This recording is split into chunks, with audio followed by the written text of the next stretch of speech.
affixed to Gaddafi's. Mahmoud al-Shamam, with regards to the inverse of that, of those who have actually defected, isn't there an argument that some people might have realized that they don't want to be on the wrong side of history, but also in a very practical sense, if there's a war crimes tribunal, if Gaddafi goes to the International Criminal Court, etc., with regards to possible crimes from the past, they don't want to be implicated, so they're saving themselves now by defecting. Is that a valid argument? To some extent, yes, but we have to realize a very important thing. The demonstrators swiftly and quickly managed to move what I call it in some other outlets, that in 3 days 1,600,000 kilometers was liberated, and this is make it very hard to anybody not to realize that. And I believe this is very important to look to the character of this revolution. This revolution led and managed by people in Libya that most of them never been outside Libya, and they managed to have and there was no single reporter from any international outlet, media organization or TVs or anything, and they managed to do what we call it the citizen media. They were able to send pictures, to send videos, to send information, and there is no internet, no Facebook, no Twitter. So those people are very organized. People think that this is a chaos, this is a revolution in the streets and people running here and there. No, they control their areas. They control huge areas from Libya, and they control it efficiently. There is no violence in that area. When they capture everything, everybody joined the revolution, was part of the revolution. This is a very civilized movement, though the casualties are high. The Gaddafi forces used a very heavy weapons, and it was a butcher. They are butchers more than anything else. So people start to join. Mr. Shamam, Gaddafi's son, Saif al-Islam, has been on his own media offensive at the moment, and he's invited certain hand-picked journalists to give his version of events, and he says categorically that they conducted no airstrikes against the Libyan people. What do you think of that? They were for the last 4 days working day and night to clean areas, to look.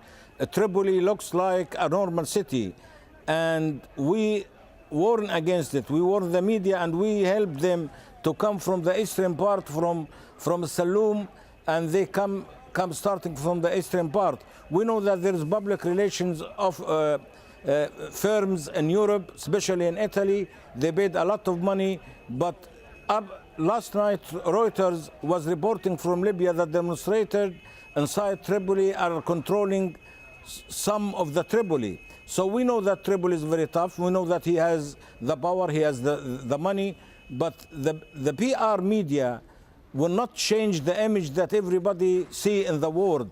People are revolt, and Muammar al-Gaddafi days are numbered. Okay. Nouri al-Mismari, what is the likelihood that Muammar al-Gaddafi might be assassinated by someone close to him?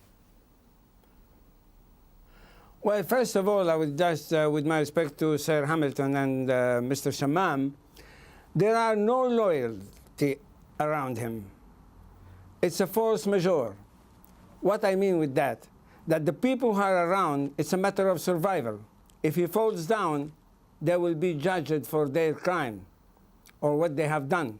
So this is an obligation for them to stay around him so they can survive. But was that why you were close to him for 40 years? Was it merely survival?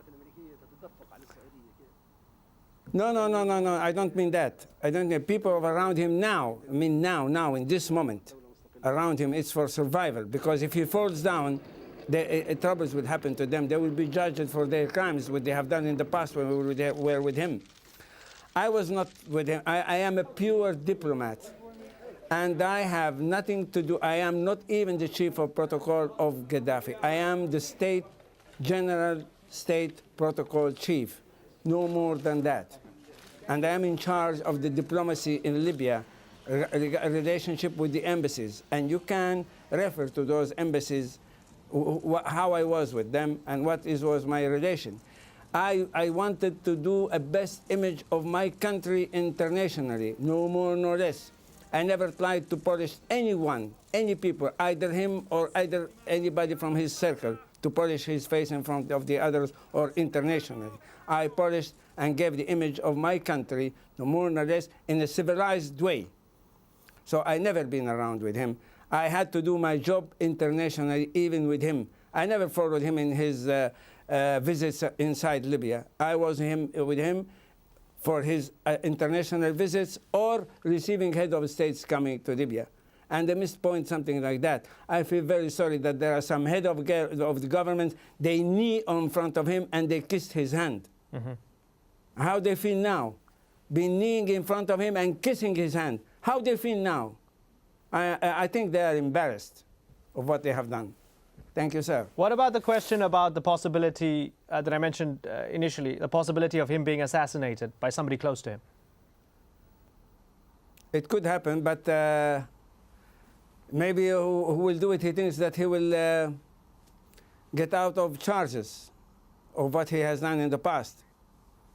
And what is around him now is very, very close, and people are very, as I told you, very close to him and defending themselves to be around him to keep him. But the time is coming and the date is coming, and it is very short. Nobody thought, nobody was expecting this revolution of my compatriots. They never expected. They just get out sudden, and they were so quickly. They didn't receive any international aid. Okay. And I feel very sorry that the international aid is coming only now, and it is too late. They let my people down. Children, old people, old women dying in the streets, and God knows where are their bodies now, buried somewhere. Now the international community start to wake up and think about Libyans. Where they were. I must say that it is time that they think it over and they stop this bloodshed in my country. Let's ask John Hamilton what he thinks are quite a few fascinating points made by Nouri al-Mismari. With regards to the one where he said that you have these foreign leaders who knelt down and kissed the hand of Gaddafi, aren't they embarrassed now? Of course, there was this whole rehabilitation, if you like, interestingly, a sort of drug reference as well, given that he's been speaking about hallucinogenic drugs recently. This whole rehabilitation of Muammar Gaddafi in the international scene, according to the international community, bringing him back into the fold. As we mentioned, Saif al-Islam and his connections with LSE and his PhD there, the fact that there was a grant there. Britain, France, Italy and other nations and their thawing relationship with Libya over the years. How delicate is the situation for them at this moment in time? And has that relationship with Libya heavily influenced their response now to the crisis in the country? I think yes, to both points. It's extremely embarrassing for all the European, the world leaders who were clearly chasing after Gaddafi, trying to get some sort of advantage with the country over the past few years. It has to be said that there was an underlying justification for this rehabilitation. I mean, when Gaddafi said he wanted to sort of rejoin the fold, I think that it was absolutely right that a big effort was made to try and bring him in.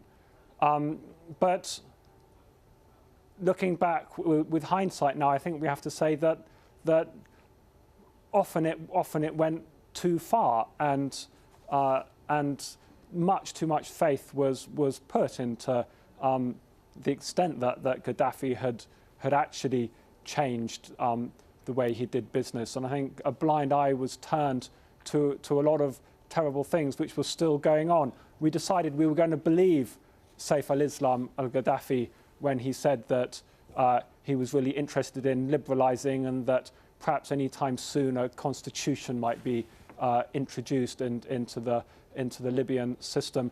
I think that all sounded so good that the governments decided they weren't going to be sceptical. They weren't going to try and test this. And so bad things happened. There was a British businessman who was incarcerated for 6 months very recently. It was impossible for the British embassy to get any news about him. That ought to have been a really shocking episode. But I think because there was already so much on the table, so many business deals, a relationship which they didn't want to turn their back on, they decided that they wouldn't make such a big fuss about it, perhaps. Okay. And now we're seeing that that was a mistake, and starting with Tony Blair and going all the way through, we should have been tougher. Yeah, Mahmoud al-Shamam, I mean, much of this was about oil, wasn't it? Now, looking at the situation currently, and as we discuss the inner circle and those close to him, for example, a country like Italy gets a quarter of its oil from Libya. If the Italians were pressured to, or of their own volition, wanted to renegotiate or reassess this business contract with Libya, who do they call? Who do they pick up the phone and talk to at this moment in time? This is another expression that the international community had, which has no base. In matter of fact, just last night, a local body, temporary local body, was created in Benghazi, containing 14 members, which now we have somebody who is taking care of the energy and oil, somebody is taking care of the health, education, transportation, communication, and they are well qualified, educated people. We can call it as an authority of technocrat who can take care of everything. They think that because of what the large, because of the size of Libya, because of what they are talking day and night about tribes, about divisions, about cities, they think we're going to go to the chaos. We are very organized. We have committees everywhere in Libya, and this is